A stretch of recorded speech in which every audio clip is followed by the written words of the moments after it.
Recording studio राजा सोनवर्षा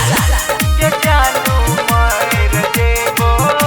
जहर जुदाई के पीबो डीजे लाल बाबू राजा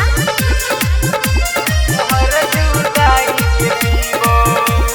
ये तो न कन लही और कोनोई भी लागोई छै गे जान लागोई छै गे जान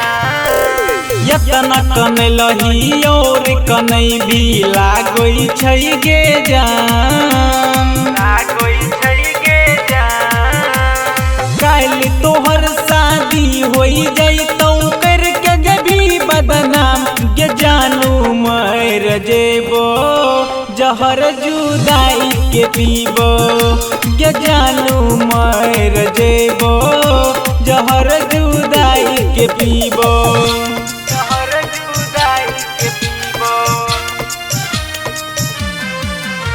के डीजे लाल बाबू राजा मर जेबो जहर जुदाई के पीबो जहर जुदाई के पीबो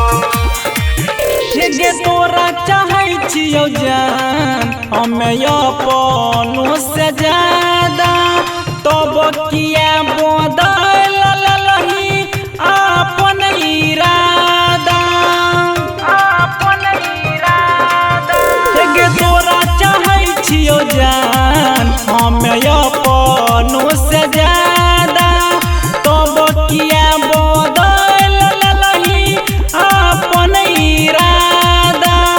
इतना कठोर बन जैभी जान नरी हो हम गे जानू मर जेबो जहर जुदाई के पीबो गे जानू मर जेबो जहर जुदाई के पीबो जहर जुदाई के पीबो के डीजे लाल बाबू राजा मर जेबो जहर जुदाई के पीबो जहर जुदाई के पीबो एगो प्यार जे हमरा से कैलही किया करै छी बदनाम गे तू जे भी ससुरबा हम जइबा समसान गे एगो प्यार जे हमरा से कैलही किया करै छी बदनाम गे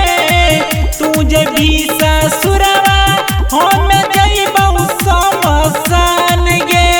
राइटर रूप से सुधीर कहै छो प्यार के बतिया मान गे जानू मर जेबो जहर जुदाई के पीबो गे जानू मर जेबो जहर जुदाई के पीबो।